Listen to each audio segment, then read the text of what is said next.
दोस्तों, इग्नू के marking system को लेकर के काफ़ी लोगों को संशय रहती है।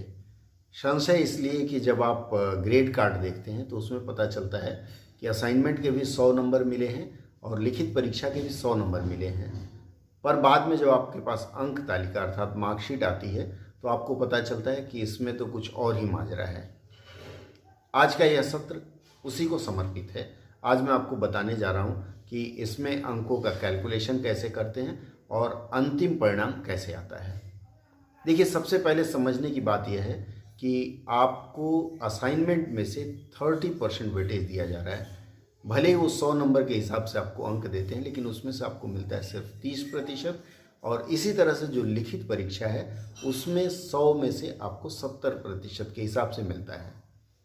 अब आपको जो भी अंक मिला है असाइनमेंट में 30 और लिखित परीक्षा के 70%, इन दोनों को जोड़ते हुए जो अंतिम आता है वो आपका परिणाम आता है। आइए इस बात को हम इस स्क्रीनशॉट से समझने का प्रयास करते हैं। इस विवरण से इसको समझने का प्रयास करते हैं। यह विवरण साझा किया है हमारे सोशल मीडिया ग्रुप में एक मित्र हैं। वैसे सोशल मीडिया में उनका नाम ब्रोकली लिखा हुआ है, तो उन्होंने साझा किया है ये कैलकुलेशन, उसके लिए उनका आभारी हूँ। आइए बात करते हैं। जैसे मान लीजिए post graduate diploma in translation, या फिर एक ऐसे पेपर की बात करें जिसमें सिर्फ 5 पेपर होते हैं, तो उसमें मान लीजिए ये असाइनमेंट है। असाइनमेंट में आपको 30% का वेटेज दिया जाता है 100 में। मान लेते हैं पेपर 1 में आपको मिला 72, तो उसका 30% होता है 22।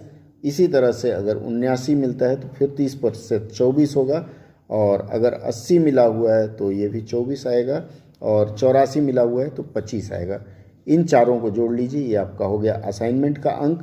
अब हम चलते हैं, देखते हैं आपकी लिखित परीक्षा, TEE कहा जाता है, टर्म एंड एग्जामिनेशन।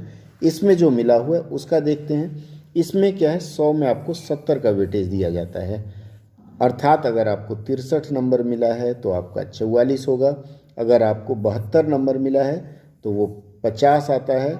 57 मिला है तो उसका 70% 35 आता है। और अगर आपको 40 मिला है तो आपका 28 आता है। एक चीज़ यहाँ ध्यान देंगे आप कि अगर आपको 40 से कम अंक आया लिखित परीक्षा में तो आप फेल माने जाते हैं। इसलिए अगर 40 से कम आया हो तो दोबारा परीक्षा के लिए आवेदन कर दें और या रीइवैल्यूएशन कर सकते हैं, वो बात की बात है।